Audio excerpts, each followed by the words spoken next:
Buenas noches. Buenas noches, mis amados hermanos. Ustedes están conectados a la serie Jesús revela su plan de amor en las profecías de Daniel y Apocalipsis. A nombre de Ronald Alberto Puentes, mi hijo, ingeniero técnico, y de este servidor, Miguel Ángel Puentes, les damos una cariñosa bienvenida a este capítulo número 9 de nuestra serie, titulado Entendiendo la estatua de Nabucodonosor, la quinta parte. Y como es ya nuestra costumbre, debemos pedir la bendición del Señor, la presencia de su Espíritu en este tema de esta noche. Acompáñenos en oración en el lugar en donde se encuentra. Nuestro Padre, qué lindo es poder dedicar minutos para estudiar tu palabra, estudiar la historia. Gracias por esta oportunidad. Te invitamos, Espíritu Santo, a estar con cada uno de nosotros y los que vendrán más adelante. Gracias por darnos esta oportunidad y esta gratitud y petición la llevamos en el nombre sagrado de Jesús. Amén. Amén. Isaías 46, 9 y 10, que ha sido como un texto clave para nuestro capítulo 2 de Daniel. Acordaos de las cosas pasadas, desde los tiempos antiguos, porque yo soy Dios y no hay otro Dios, y nada hay semejante a mí, que anuncio lo por venir desde el principio y desde la antigüedad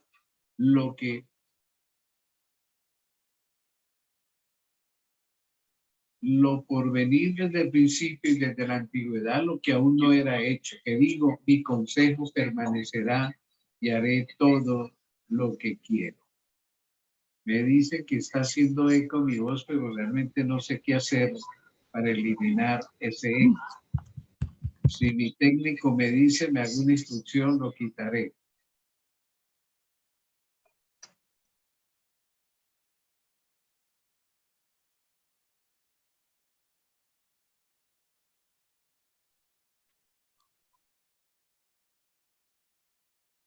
Bien, hemos estado estudiando sobre la estatua de Nabucodonosor.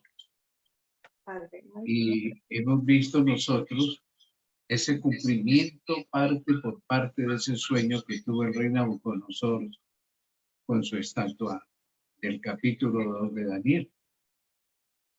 Él vio que la estatua tenía una cabeza de oro y simbolizaba a Nabucodonosor, el reino de Babilonia. Enseguida surgiría otro imperio representado por la plata y fue Medo-Persia. Un tercer reino de bronce que fue Grecia bajo el mando de Alejandro el Grande. Y un cuarto reino de hierro que es Roma, el cual hemos comenzado a estudiar. Y hoy seguiremos pues con una segunda parte de este imperio romano representado por el hierro. Bien, finalmente el sueño termina con una roca que viene y destruye la estatua. Ya estudiaremos eso en el futuro. Daniel 2:40. Y el cuarto reino será fuerte como hierro, y como el hierro desmenuza y rompe todas las cosas, desmenuzará y quebrantará todo. Esa es la descripción que da la palabra de Dios de Roma. Fuerte como el hierro, desmenuza y rompe todas las cosas, desmenuzará y quebrantará todo. Eso es lo que vamos a ver a continuación como parte de lo que ya comenzamos a estudiar en el capítulo anterior. La dureza de los romanos y su codicia se dejaron sentir con todo su peso sobre los pueblos griegos. Los macedonios, vemos allá el mapa con un círculo rojito donde está Macedonia y Grecia, estos macedonios fueron reducidos a una nación de agricultores sin ninguna clase de arma. Los romanos los dejaron sin un arma y les prohibieron fabricar armas. Al desaparecer el poder griego, obvio, absorbido por Roma, pues las legiones de Roma, 100 años más tarde, como vamos a ver a continuación, dominaron las regiones asiáticas que comprendían los territorios una vez fueron de Alejandro, conquistados por él. Lisímaco se hizo al Asia Menor, como vimos en un estudio anterior.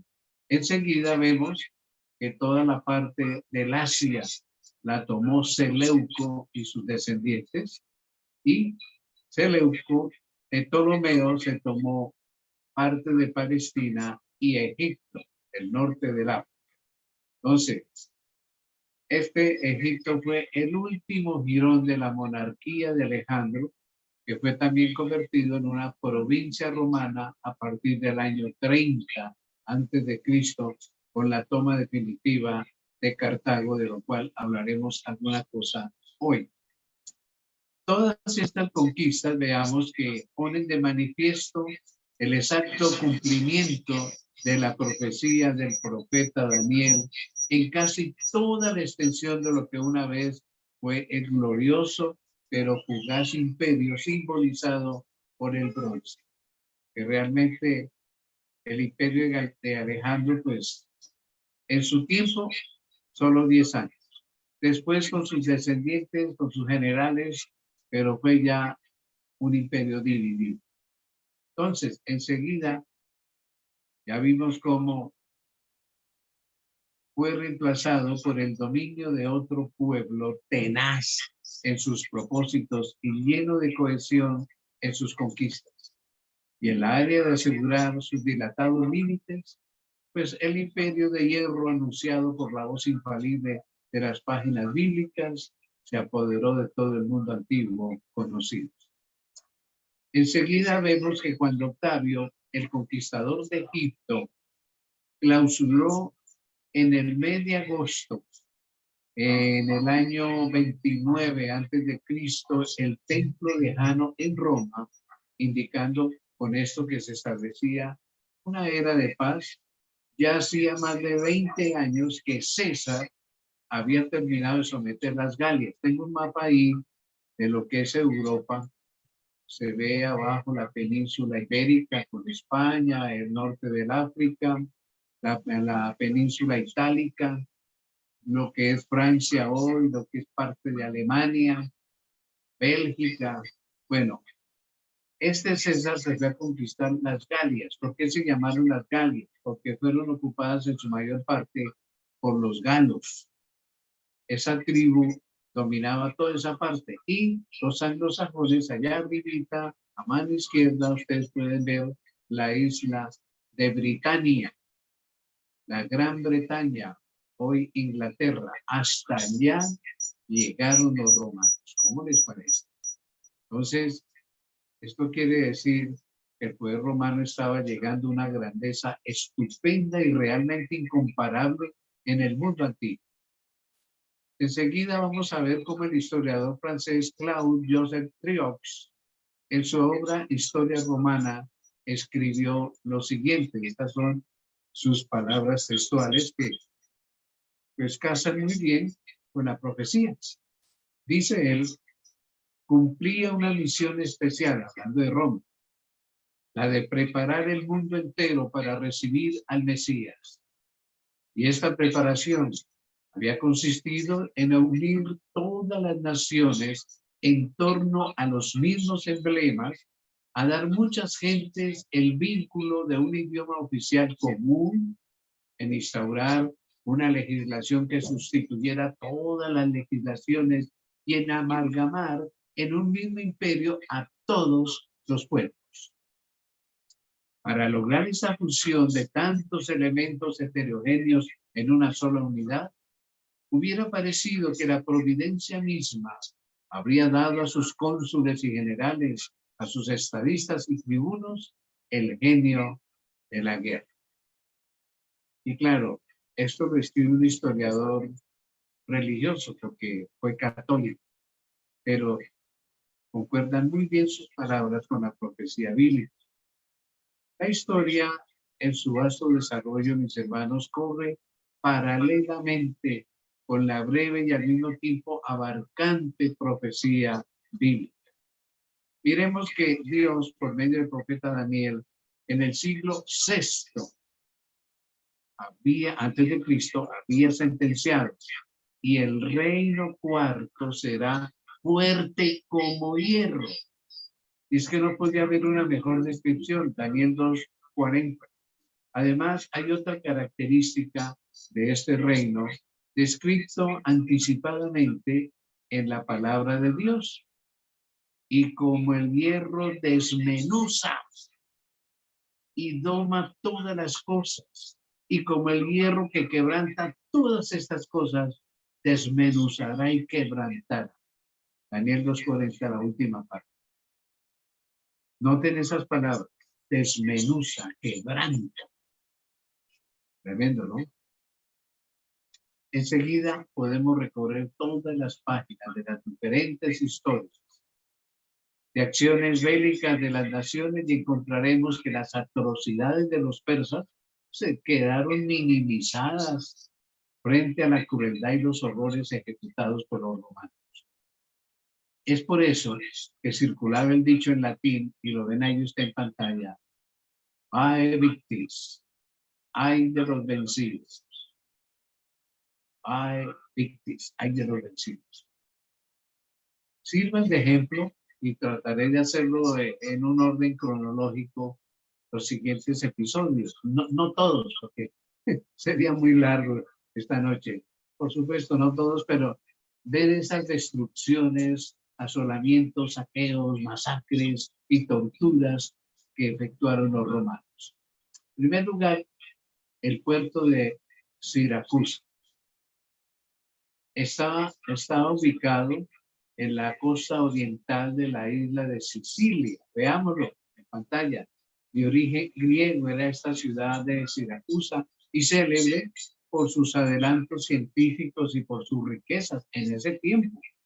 Fue sitiado por un ejército romano bajo el mando del cónsul Marcelo. Esto fue en el año 214 antes de Cristo.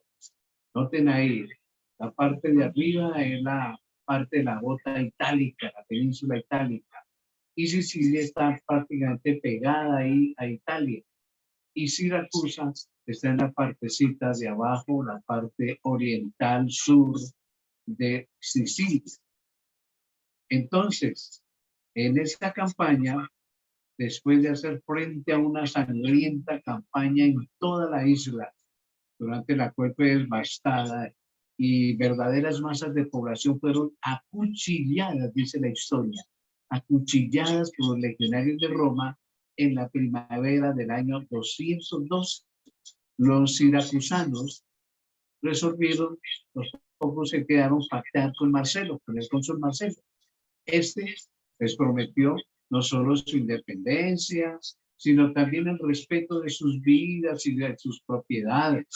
Sin embargo, unos meses después violó su pacto y la ciudad fue entregada a la rapiña de sus tropas, las que cometieron toda clase de asesinatos y destrucciones, hasta el punto que quedó convertida en un montón de ruinas. Pero sus obras de arte sí fueron llevadas a Roma como trofeos de la victoria del cónsul, quien no respetó su palabra, su pacto. Esta es una foto actual de las ruinas de Siracusa.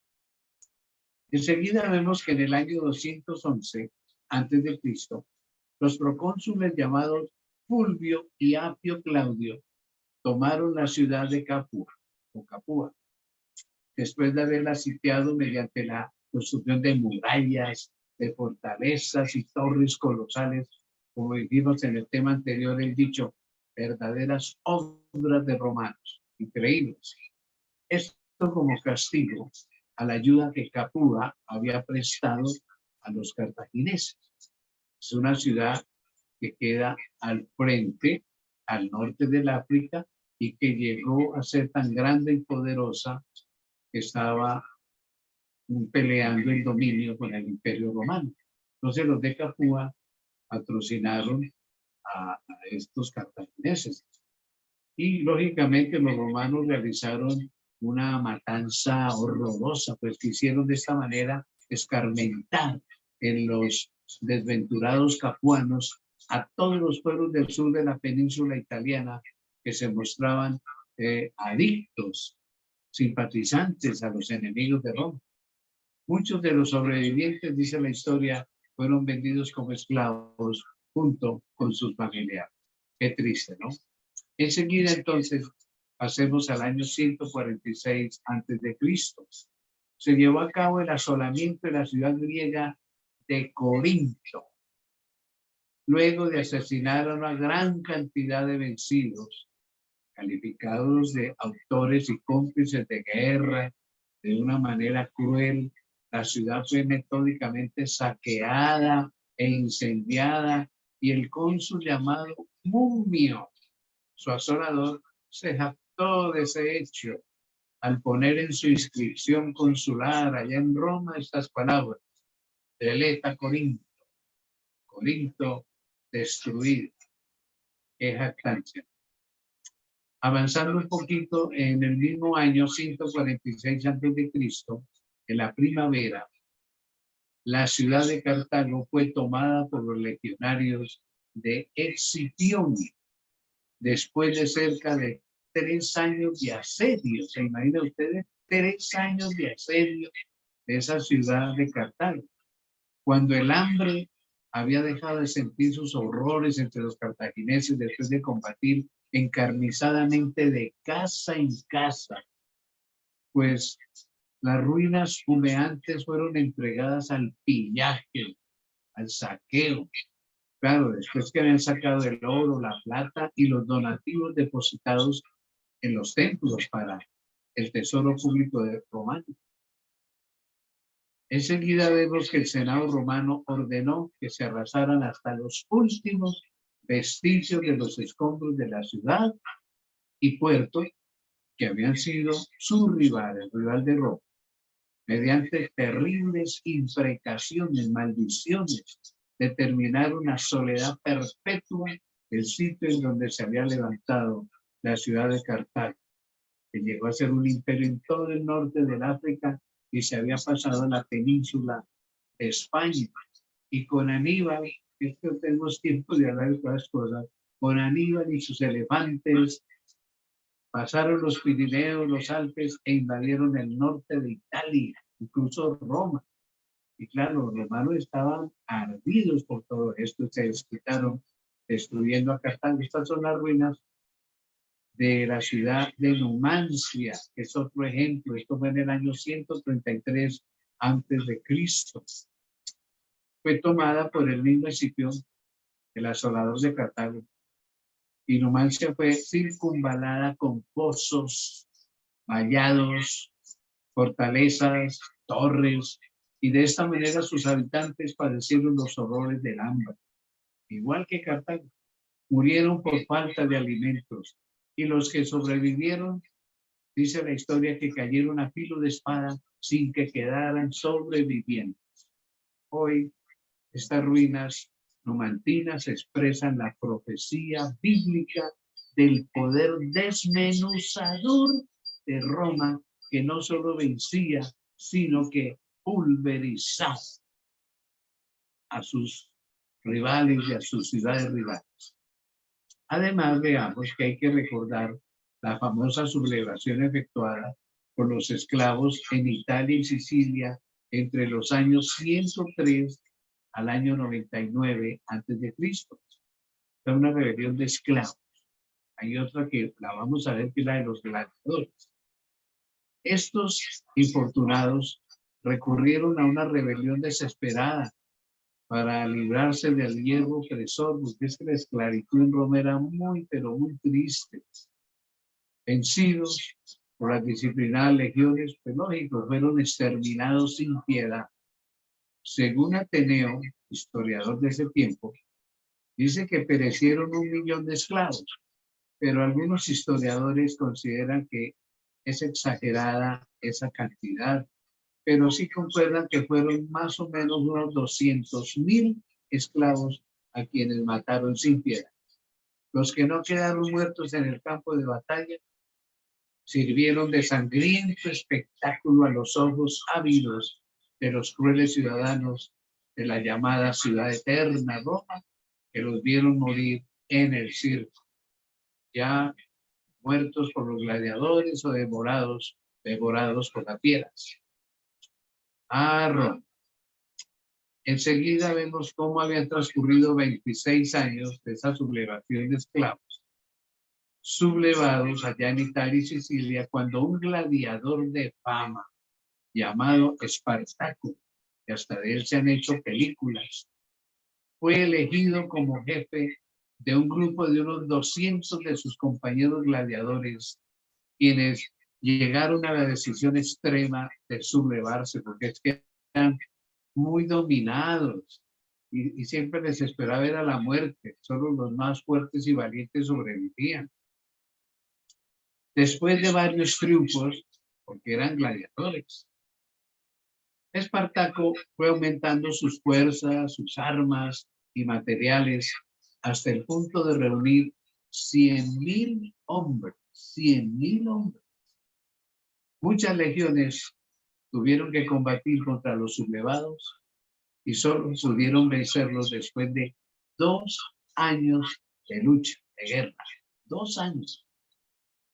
Espartaco murió con las armas en la mano y demostró haber tenido buena voluntad para amortiguar los horrores de la contienda. Sin embargo, el Senado romano desmenuzó con crueldad hasta las últimas raíces de los sublevados. Enseguida, una lámina de los 6.000 sobrevivientes que fueron capturados, que sirvieron para hacer los bordes de una avenida, de una autopista, de una ruta de dolor pocas veces igualada. Se los crucificó en sendas cruces que fueron alzadas a ambos lados de todo el largo camino entre Roma y Capua, que era de varios kilómetros.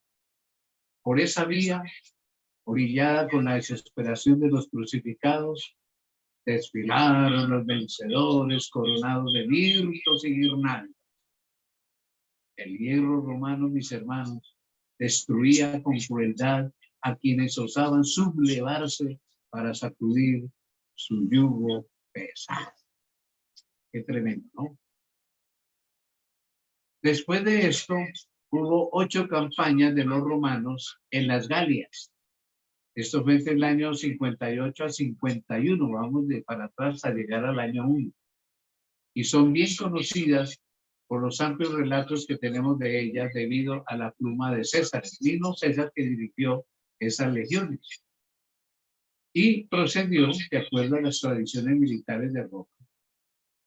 Claro, eran tribus que originalmente no eran ni tan guerreras, eran pueblos más bien pequeños, todas esas tribus que vamos a ver en el próximo capítulo, cómo cobraron venganza, se organizaron a través de los siglos y acabaron con Roma. La venganza es dulce, dice un dicho por ahí, tremendo. Uno de los tantos casos fue el de los llamados eburones. Esa era una tribu que poblaba lo que hoy es Bélgica. Ordenó el exterminio, César, el exterminio total de los eburones, y él los llamó raza impía, y fueron cazados como fieras en los bosques, al paso que quemó todos sus campos y poblaciones. Hubo otros, veamos, las tribus de los caducos y de los senones. Se atrincheraron en un lugar llamado Uxelodunum. Era un risco inconquistable. Y la única manera de vencerlos fue cortándoles el paso al río que les proveía el agua. Esto fue, veamos, en el año 51. César mandó cortar las manos de los sobrevivientes de esas tribus ya mutiladas Veamos el siguiente cuadro. Un artista trató de interpretar este cuadro tan tremendo, horrendo. Entonces, ya mutilados, veamos, los mandó dispersar por todas las Galias. Pongamos la anterior porque no salió donde se ven esos brazos cortados. Entonces mandó dispersar por todas las Galias para que se difundiera el terror a nombre de los romanos. Todos con los brazos, con las manos cortadas. Y así se infundió miedo a todos los demás pueblos. En el siguiente cuadro, quiero hacer la siguiente declaración. Que he mencionado estos ejemplos que ningún predicador, tal vez ustedes lo han oído mencionar esto, hablando de este imperio de guerra, para demostrar una vez más el cumplimiento de la profecía bíblica. Roma aplastó con su pesado hierro a los pueblos vencidos y los pulverizó. Bien dijo Daniel 2:40. El cuarto reino será fuerte como hierro, y como el hierro desmenuza y rompe todas las cosas, desmenuzará y quebrantará todo. El cumplimiento de esas palabras lo testifica la historia y algunos casos que mencionamos esta noche. En nuestro próximo capítulo veremos cómo Roma acabó con el pueblo judío, cumpliendo las profecías de Daniel y del mismo Cristo Jesús cuando lloró sobre la suerte de Jerusalén. Ya hablaremos de eso en una semana. Y esta noche, al terminar nuestro tema, yo siempre imagino qué puede estar pensando Jesús después de estudiar estos temas como lo estamos haciendo a la luz de la historia. Y Él nos dice esta noche, si he manejado las profecías y la historia, debes entender que puedo manejar tu vida si la depositas en mis manos cada mañana. Serás un cristiano victorioso porque te amo y quiero redimir. Depositemos nuestras manos, nuestras vidas en las manos de Jesús cada mañana. Y tal como es nuestra costumbre en esta serie, vamos a dar oportunidad a preguntas, inquietudes, aportes sobre el tema de esta noche. Bien puede prender sus micrófonos y formular sus preguntas, sus inquietudes, sus aportes.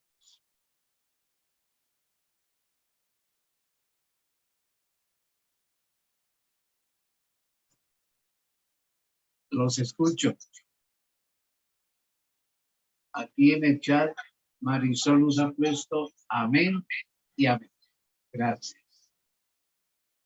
¿Hay preguntas? Ustedes les parecerá, los que están acostumbrados a oír profecías, de que yo me haya extendido en la historia. Es que la historia confirma la profecía. Nunca yo había escuchado que se detallaran estas frases del capítulo 2 de Daniel. Por eso lo hemos hecho y vamos a ver su pleno cumplimiento cuando estudiemos el capítulo 7, las 4 bestias. Y cuando estudiemos los capítulos 8 y 9, mejor todavía. Se va a ver el cumplimiento de las profecías en estas historias que hemos mencionado. Bien, ¿hay alguien que quiere aportar algo o decir algo?